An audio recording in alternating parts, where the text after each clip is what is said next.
I think the opposition's very tough this year, actually.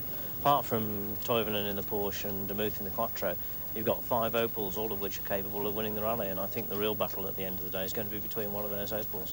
You'd never believe that the 1984 Rothmans Circuit of Ireland has 600 competitive miles in store. Such are the tremendous speeds being attained on the first special stages. With a lineup embracing thrice previous circuit winners Russell Brooks and Jimmy McRae, local men Bertie Fisher and Irish folk heroes young and old in Austin McHale and Billy Coleman, the Opel team could scarcely be stronger. But there's tough competition assured from German rally champion Harold Demuth in his Audi Quattro. In Group A, the young Finn Ewa Kankkunen is driving Toyota's splendid little Corolla GT. Deputising for Tony Pond in a Rover Vitesse is Colin Malkin.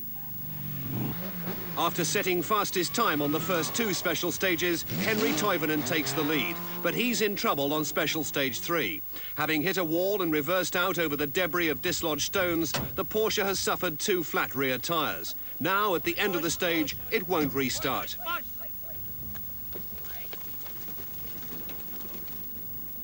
With these misfortunes costing him 6 minutes, the lead is lost to McRae's Opel. And despite the setback to the GM team caused by Brooks's early demise with prop shaft failure only 2 miles into the first stage, Opels are first and second, with McRae followed by Billy Coleman. Then suddenly disaster overtakes the leader, McRae. As he arrives at the service point, the damage looks serious.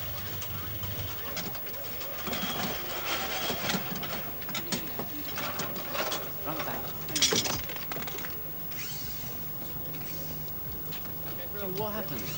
Well, there was gravel on the top of a brow and a right-hander, obviously from the previous cars, and we came to it, and just the car went completely sideways into a field, out the field, out the gate, and back up the road. Repairs are carried out, and McRae's car still bears some savage scars, but seems mechanically sound. And most importantly, the Scotsman has hung on to his lead. By the standards of some of the favourites, Ulsterman Bertie Fisher in second place is having a comparatively uneventful first day. And in third place, going well despite a sick engine, is Harold Demuth in his Audi Quattro. Twice winner of this great sporting event and Ireland's most popular rally star, Billy Coleman is now 4th, pacing himself carefully. While Toivonen's charging back into contention with some remarkable stage times in the 300 horsepower Porsche. After clipping a rock, spinning into a bank and damaging the Toyota on the first stage, Kankkunen is also fighting back hard. Towards the end of the first leg, and already this great event has its third and most popular leader, local man Bertie Fisher, driving a neat and intelligent rally in his Shell Gold car. Through the village of Glenoe, he leads the field back to Belfast. Despite an off-tune Quattro, Demuth's fine efforts have resulted in second place, only 19 seconds behind Fisher. And in third, but only 11 seconds down, Billy Coleman is perfectly placed to exploit the misfortunes that this long rally always brings. With that familiar barking exhaust note bouncing and reverberating off the cottages, Toivonen is back to 5th, only 2 minutes 6 seconds behind the leader. And after losing 2 minutes with a puncture, Austin McHale's Opel is in 7th place.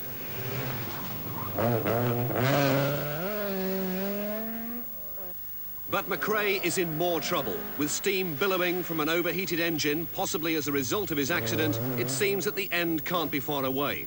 And despite an inspired effort from his mechanics the following morning at Sally Gap in the Wicklow Mountains, the stationary Opel Manta tells its own sad story.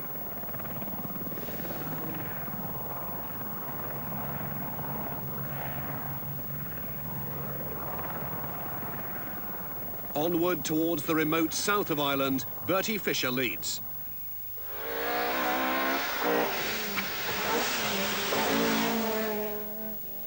But the hard-driven Porsche is remorselessly catching up, Toivonen bringing the rally to life with an electrifying performance. With his earlier engine problems resolved, Demuth is now suffering with power steering failure. Grappling with a four-wheel drive Audi Quattro on racing tyres in such conditions is hard work, and Toivonen demotes him to third place. Billy Coleman has lost 2 minutes with a puncture in Sally Gap, but still holds fourth.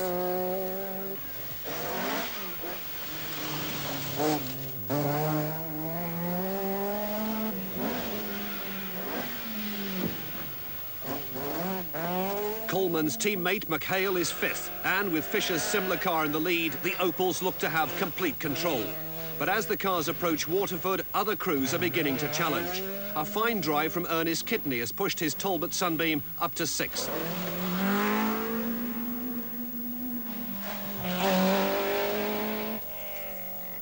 John Price's Renault 5 Turbo is less than a minute behind in eighth.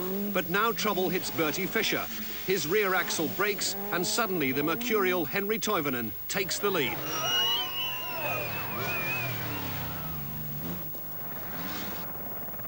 As they arrive at Waterford, basking in brilliant Easter sunshine, Henry Toivonen and the Rothmans Porsche are the toast of the town.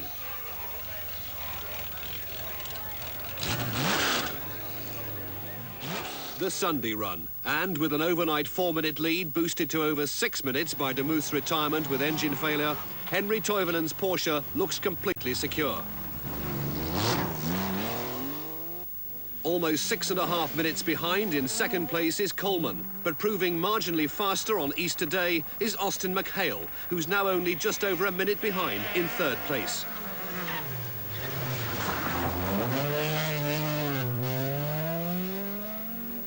Ernest Kidney's fine performance means that he's now up to fourth, and despite a continuing 3-day saga of exhaust troubles, local driver Winston Henry is sixth.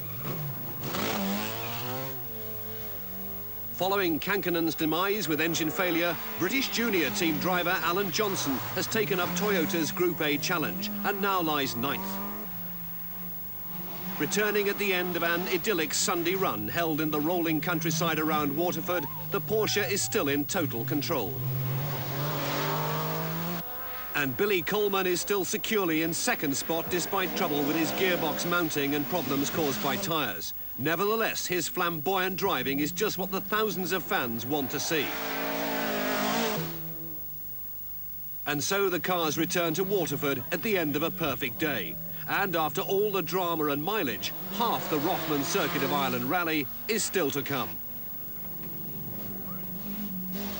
It's going to be a particularly tough one for one driver. Henry Toivonen arrives for the restart on crutches after a go-kart accident on Sunday evening in Waterford. At one point, it appeared that he wouldn't be able to drive.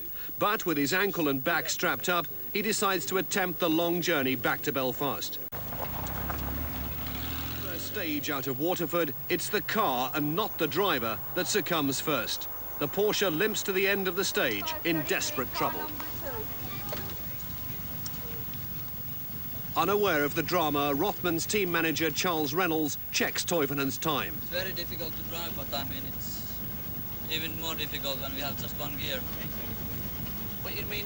Why you only got one gear, you mean? Gearbox has problem. It's a sad blow to the young Finn.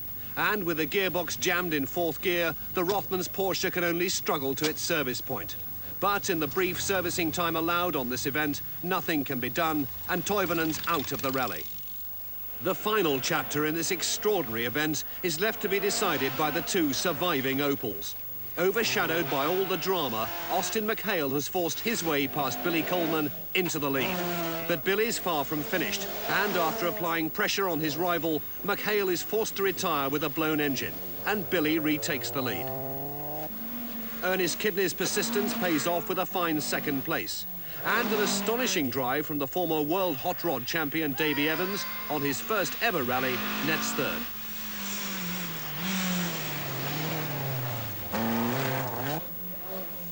John Price finishes fourth,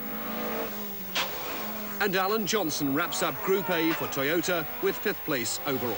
So, after a splendidly judged, tactically faultless rally, Ireland's folk hero of the 70s returns to take his third Circuit of Ireland victory, winning by a staggering 22-minute margin.